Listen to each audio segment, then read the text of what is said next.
Tariffs this Friday night. The turmoil across Canada, where trade talks stand. Our Prime Minister has been working very diligently on this particular file. U.S. President Donald Trump and Canadian Prime Minister Mark Carney have spoken, and we are getting limited information about that call from a readout from the Canadian side. They don't like it. They'd like resolution, but they'd also like another.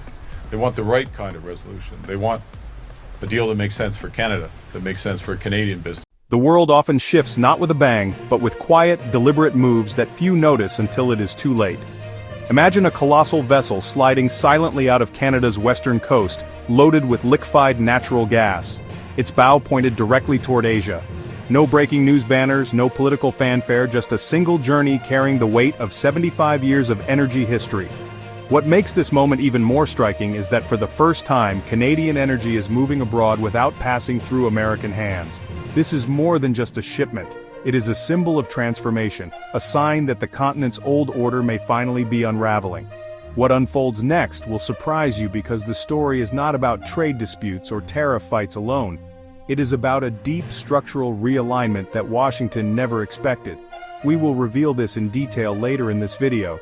But first, let us examine how Canada reached this turning point. Before we begin, make sure to hit the like button. It helps us beat the YouTube algorithm. For decades, the Canadian economy leaned heavily on its southern neighbor.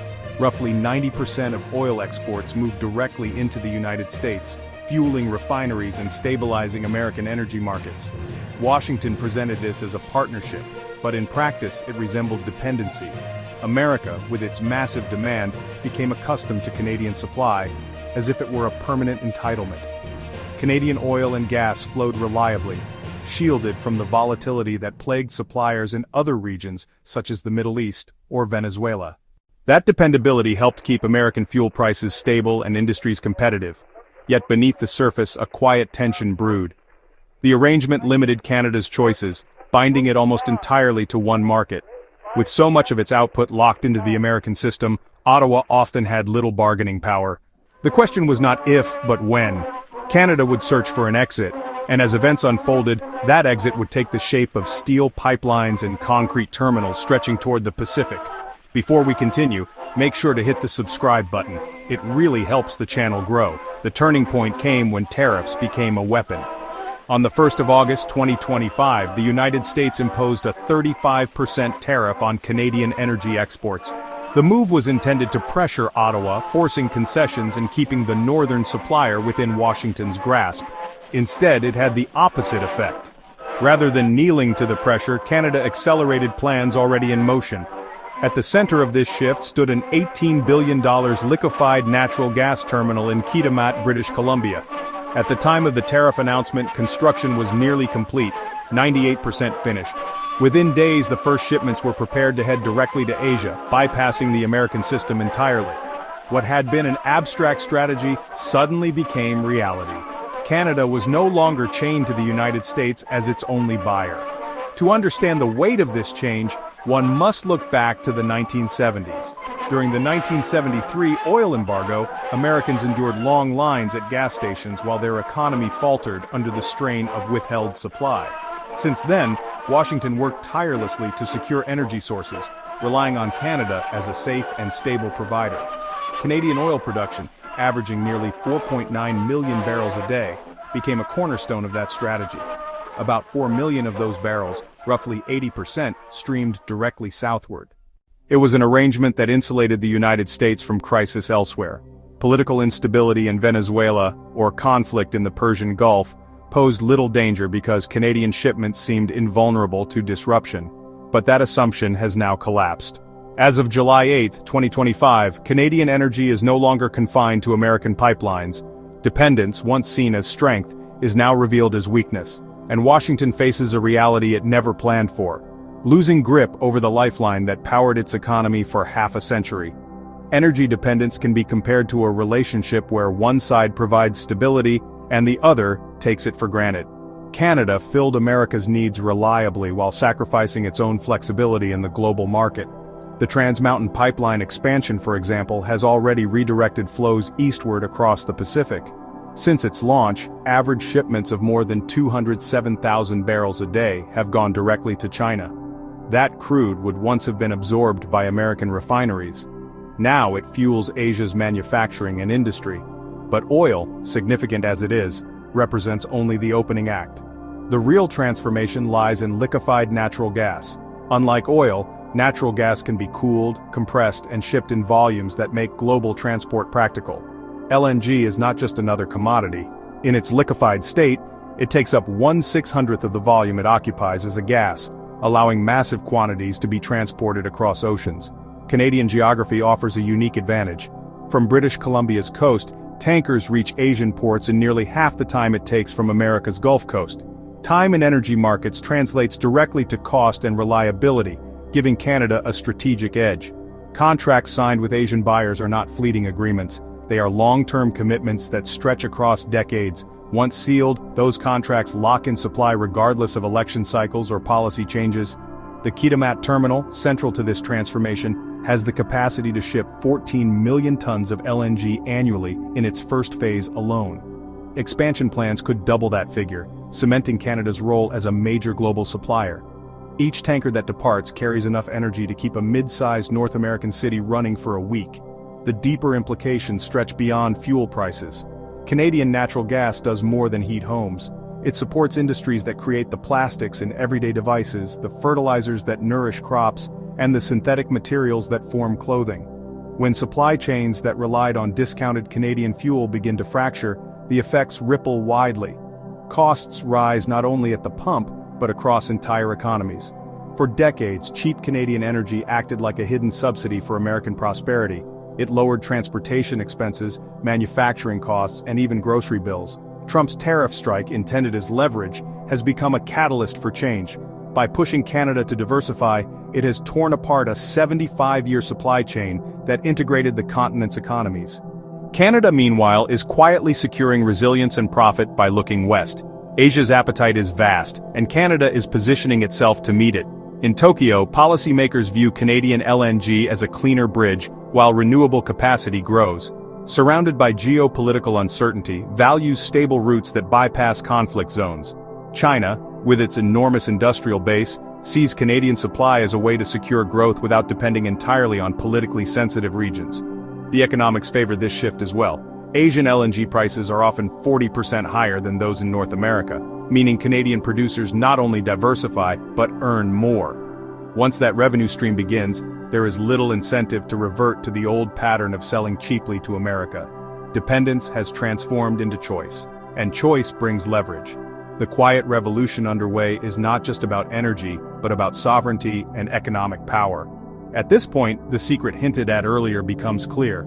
Canada is no longer America's silent supplier. It is instead building the foundations to become a global energy superpower. The infrastructure is largely in place. The contracts are being signed, the tankers are moving, each westward shipment is more than cargo. It is a redefinition of Canada's role in the world. The shift may not draw dramatic headlines today, but its impact will echo for decades. America, once dominant, must now face a future where it is no longer the center of the energy universe.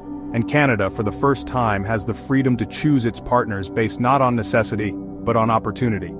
The balance of power has changed. While Washington grapples with the consequences, Ottawa is charting a new course quietly, steadily, and decisively. Canada's rise as a global energy power is not an accident of geography alone. It is the result of deliberate choices, investments, and the recognition that the old model of near-total dependence on the United States was unsustainable. For generations, Canadian leaders tolerated the imbalance because the American market was convenient and profitable. Pipelines ran south, refineries were tailored to Canadian crude, and trade barriers were minimal. But convenience came at a cost. Canada lacked bargaining power, often accepting lower prices in exchange for stability. By reorienting toward Asia, Ottawa is correcting decades of imbalance. The decision to build export terminals on the Pacific coast reflects not only economic necessity, but also a strategic understanding of shifting global demand. In the 21st century, Asia, not America, is the engine of energy consumption. And Canada, with abundant resources and new infrastructure, is ready to meet that demand directly. This transformation reveals something deeper about global politics. Energy has always been more than fuel. It is leverage. It is influence. It is the hidden currency of power. For decades, Washington wielded Canadian oil and gas as an extension of its own strength, confident that supply would never be disrupted. Now that assumption no longer holds. Canada's energy independence does not mean cutting ties with the United States entirely, but it does mean ending the automatic privilege that Washington once enjoyed. Instead of being a passive supplier, Canada is now a strategic player, able to direct its exports to whichever markets offer the greatest return and stability. This recalibration reshapes the balance of power across North America. America's loudest threats cannot alter the fact that Canada has unlocked escape routes, and once those routes are built, they cannot easily be closed. The ripple effects extend far beyond economics. Consider the industrial backbone of the American Midwest. Refineries there were purpose-built to process Alberta's heavy crude, a thick, tar-like oil that is difficult to replace. Retooling those facilities to handle lighter imports would cost billions of dollars and require years of work. Meanwhile, Canada has already diversified its routes, ensuring that the same crude can move west to Asia if American tariffs or restrictions make southbound exports less profitable. This leaves American refiners in a precarious position. They either absorb higher costs or scramble for alternative sources that may not match the quality or reliability of Canadian supply. The imbalance is striking. For decades, Washington assumed Canada was dependent on its markets. Now, it is America's industries that are quietly discovering just how much they depend on Canada. Copper is another front in this unfolding struggle. When Washington abruptly imposed a 50% tariff on Canadian copper, the message was clear. No commodity was safe from becoming a political weapon. Yet, copper is not a niche product. It is the foundation of modern technology. From electric vehicle batteries to data centers, from power grids to telecommunications, copper is indispensable. By weaponizing it, Washington exposed vulnerabilities within its own economy. Canada, however, has responded by accelerating trade diversification in minerals, just as it has in energy. Asia's demand for copper is insatiable, driven by the expansion of renewable energy and electrification. Redirecting supply eastward is not just possible, it is profitable. Once again, tariffs meant to control Canada have become tools that push Ottawa further into independence. The pattern is unmistakable.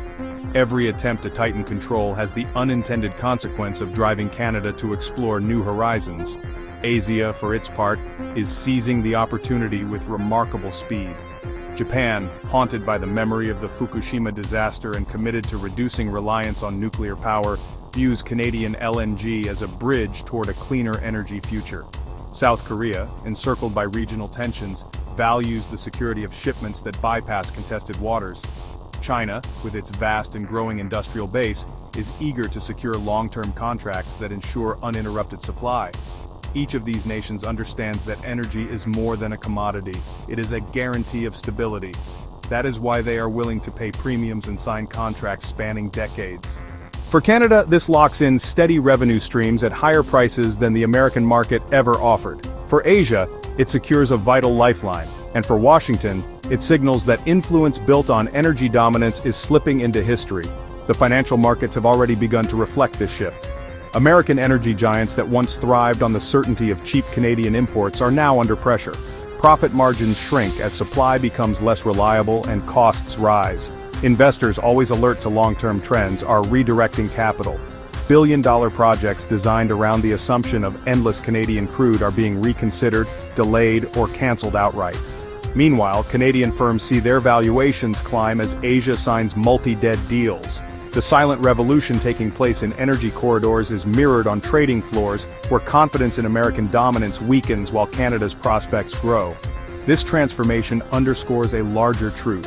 Energy security in the 21st century is no longer about controlling a neighbor's resources. It is about building flexible, resilient systems that can adapt to global demand. Canada has embraced that truth.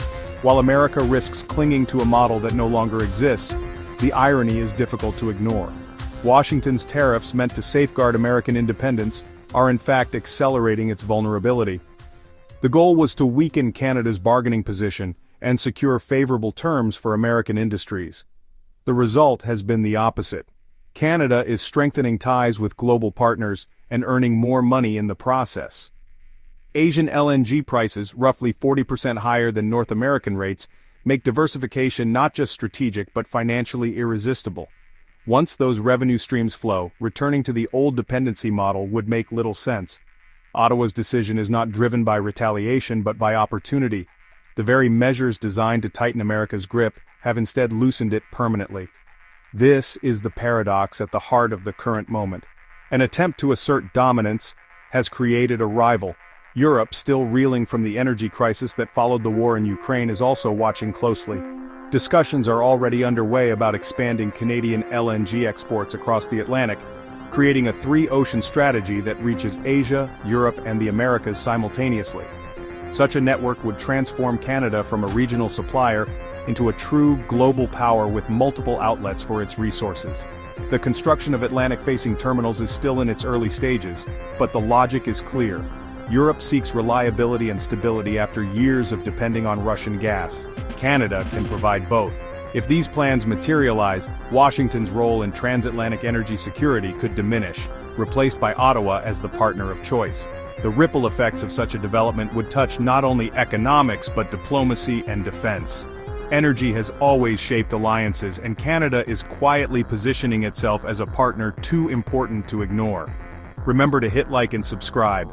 Thank you so much for watching. Your support means a